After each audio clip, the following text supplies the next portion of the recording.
It's just gone lunchtime. This is All Angles here on eNCA. Good afternoon. I'm Masahora Hlacha. It is that time of the day when we give you an update on how far some of the stories we've been following for you throughout the course of the day have advanced. Here's your lunchtime update.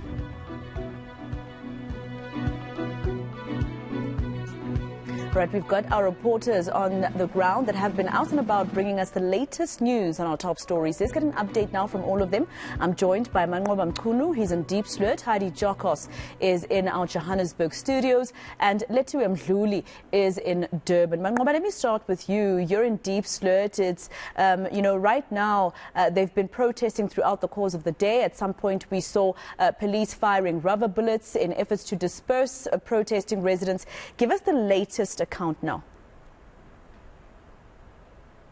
Well, Maseko, I can tell you that tensions remain high here in Diepsloot. Of course, we saw earlier on police moving in, dispersing the protesters, firing rubber bullets and stun grenades at protesters who had essentially been blockading the main road here in Diepsloot and saying that they're not going to accept any acts of lawlessness to take place, any intimidation to take place here in the community. Two of the leaders of this protest being arrested by police earlier on, that is Loyiso Toita as well as Lifankala, and of course police on the ground. But Reverend, who was part of the delegation, is here on the ground here at the police station. We just want to listen in to what the Reverend is saying. You see, this thing is not easy. I'm not sure what has happened. I was not even there. I was somewhere fetching my medication, and I received a call that this guy has been incarcerated, and I do not know what has happened and why. That's the question I'm asking. When we just received a communication from the presidency that they are seeing us, they are gathering a what you call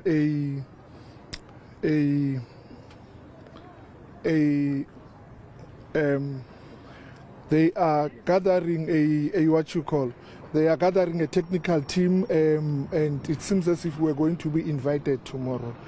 I rushed to the police station as I was trying to make sense of this. I spoke to the station commander, and he requested me to give the police space to do their work, and I accepted that and I respected that, and there's nothing else to say further than I don't know what has happened. And do you think that these are intimidating tactics? Let me not comment, but it's worrying as we are tomorrow going to meet with the office of the president, and all of a sudden, boom, this comes up. How does that affect what will be happening tomorrow? Because, of course, these were delegation or members of the delegation that were sent to the union building. Look, let's see how the day unfolds, and let's see what happens here. But the meeting must happen and will happen, and we will go and meet the president. People cannot live in such places, and people cannot be exposed to crime in this manner. I don't think these guys were committing crime. I was not there. I'll only know when I met with the what you call. Currently, those guys are fatherless, and my role is to go and give them support, pastoral support, and because I believe in their cause.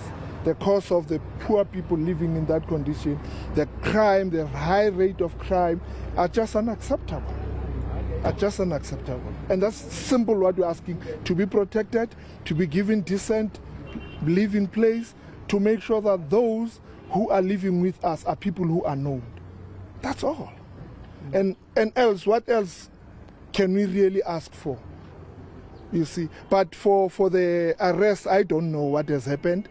I would have loved to talk to the station commander, but he has asked me to give them the space, whatever that means. I'm going to give them the space, and I'll consult with my church and other people who can assist with this. This is a struggle. Yeah. Okay. Thank you very much. That was Reverend Tokwane Dituche, who was one of the community members here, who was part of the delegation that went to the union building, of course, saying that they're quite shocked with the rest of these leaders, and saying that they were hoping that the engagements that are going to take place tomorrow with government were going to proceed. But of course, this arrest, quite a shock to him. That it has happened. Of course, community members at this stage have dispersed. We're not sure whether they're going to regroup, but there are indications from some of the community members that we spoke to that are saying that there's a possibility that they will be regrouping and possibly even, continuing with the protest, calling, of course, for crime to end, and saying that they're not going to stop these protests up until President Cyril Ramaphosa comes and addresses them. All right, Heidi, you were at the Palm Ridge Magistrates Court earlier today, and that's where former Transnet executives appeared over that 400 million rand corruption case. What happened this time in court? Yes, we do know that all 11 accused appeared before the Palm Ridge Commercialized Crimes Courts, and this all links to that over 400 million rand Transnet locomotives deal that stems back from 2012 to 2015. We do know among the accused is Brian Molefe, as well as Anoj Singh and Siyabonga Gama. We do know that these were top executives at Transnet at the time. This is a very crucial case. We do understand that you're looking at over 405 million rand of possible corruption that took place. All 11 accused face charges of corruption, fraud, money laundering, and violation of the PFMA Act. We also do understand that the matter has been postponed to the 28th of September, Masego, and this is for the legal teams to familiarize themselves with further documentation. The concern, however, is that the National Prosecuting Authority might not be able to continue with this matter, or that it's rather taking too long in terms of constant postponements. We got a chance to speak to the investigating directorate about whether or not they think they have a strong enough case to have a successful prosecution in this matter. Let's listen to the ID on that. In terms of complex corruption and matters of this nature, they do take time, and that's actually on either side, because in every other appearance, if you appear here and there's, after studying the voluminous docket, one of the accused says that they need a document X, which they think is not in the docket, it will then mean that we need to postpone yet again and provide that particular documentation. So if we then appear again and there's another need for something else, but in between coming to court, we have opened the lines of communications between ourselves and the accused and their legal representation to basically request those documents, if it's documents that is unclear, if they need anything, so that we do not further delay this process. However, be it as it may, delays are sometimes from either of the two parties, but it's not unusual for matters of this nature to take years to be concluded. In terms of successful prosecution of all of the accused, the prosecutor's role is to ensure that we bring cases that we believe are strong to court. However, it's for the court to make the final determination as to who's guilty and who isn't. All right, let's come to you now. You're in Durban, where now it's been announced that 4 people have been confirmed dead and scores left homeless following those devastating rains in parts of the metro and its surrounding areas. Any update on those who are still missing? The latest numbers coming through from the Department of Cooperative Governance here in the province, confirming that 4 lives have been lost, and we do understand that 1 person still remains missing, and they are still looking for that person. We do understand that over 70 houses were completely damaged by the storm that took place on Tuesday, and right now 110 houses have been partially damaged, and we understanding that 151 individuals have been left homeless because of this. So those are the latest statistics coming through from cooperative governance. It's a very sad situation for the people that have lost their lives, and for also the person that still remains missing. Disaster management teams are still on the ground, and we've been speaking to residents from Inanda and also in Overport. They were the most affected during the storms. You remember that on Tuesday you saw the tornado that took place in Inanda, and the people that we've been speaking to are those that are located next to rivers.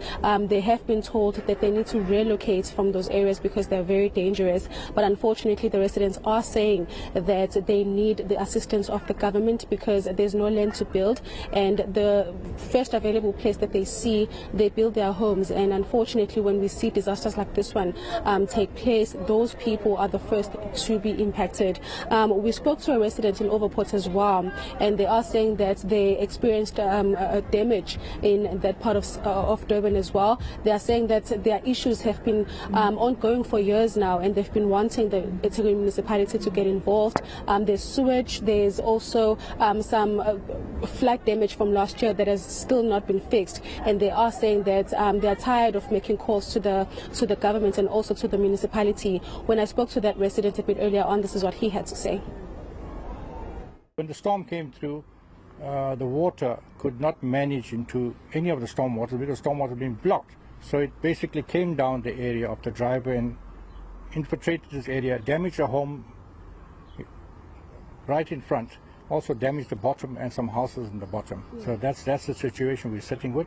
We also have a lot of blocked sewers in the area that's been ongoing for the last more than 3 years. And I'm sure we will see the areas. We'll enlighten you with that areas that we're going to go to.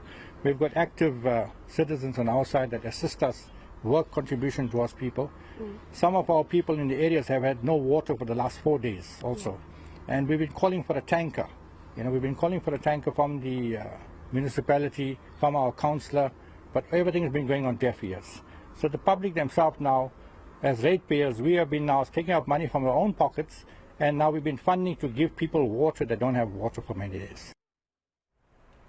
All right, that was your eNCA lunchtime update from all angles with reporters Manqoba Mchunu, Heidi Jokos and Letiwe Mdluli. Thank you very much, guys. Let's leave it there for now.